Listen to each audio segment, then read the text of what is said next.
झालं ना तर सारखं सारखं काय आता झाले ना भाषण झाली सगळं काही झालं. चला 2 मिनिट. हर्षवर्धन पाटलांची कन्या अंकिता पाटील हो का? नवीन जनरेशन काही बोललेली असते तर लगेच त्याला उत्तर देण्याचं काही कारण नाही. तरुण आहेत, नवीन राजकारणात आलेले, त्याच्या संदर्भामध्ये देवेंद्र फडणवीस, चंद्रशेखर बावनकुळे, हर्षवर्धन पाटील यांच्याशी आम्ही चर्चा करू. बारामतीमध्ये कलगीतुरा रंगले असं वाटत नाही का पाटील आणि पवार? अजिबात वाटत नाही.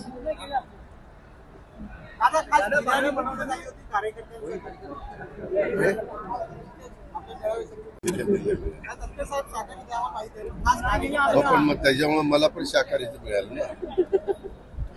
अरे पत्रकार मित्रांनो, आम्ही तुम्हाला वेळ देतो, काय प्रश्न विचारता? बिर्याणी होती, नामकं होतं, काय काहीतरी थोडस व्यवस्थित मुद्द्याचे प्रश्न विचारा. आता कलंगीतुरा कशाचं? मला तर काय माझ्या तालुक्यात कलंगीतुरा हो बरोबर आहे.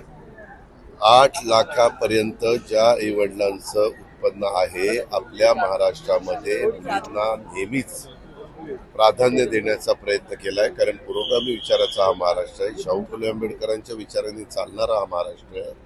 छत्रपती शिवाजी महाराजांचा आदर्श डोळ्यासमोर ठेवून पुढे जाणारा महाराष्ट्र आहे. म्हणून आपल्या इथं मागासवर्गीय समाजाच्या सगळ्या मुलींना मुलांना मोफत शिक्षण असतं.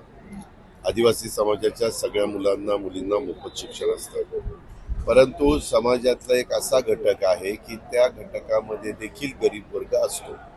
पण त्या मुलींना त्यांच्या आई वडिलांचं आर्थिक उत्पन्न हे कमी असल्यामुळं त्या मुलींना जिकडं जायचंय तिकडं जाता येत नाही.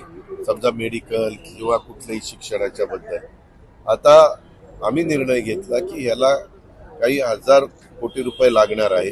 हे जरी लागले तरी चालतील, पण त्या मुलीला असं वाटता कामा नये की माझ्या आई वडिलांची आर्थिक परिस्थिती ही कमकुवत आहे म्हणून मला चांगलं शिक्षण घेता येत नाही. त्याच्याकरता त्याही घटकाला 8 लाखापर्यंत, 8 लाखाच्या वर असेल तर आई वडील त्यांचा खर्च करतीलच, पण 8 लाखाच्या आत जी मर्यादा घातलेली आहे, पण त्याच्यात आम्ही तो देण्याचा निर्णय घेतलेला. ठीक आहे.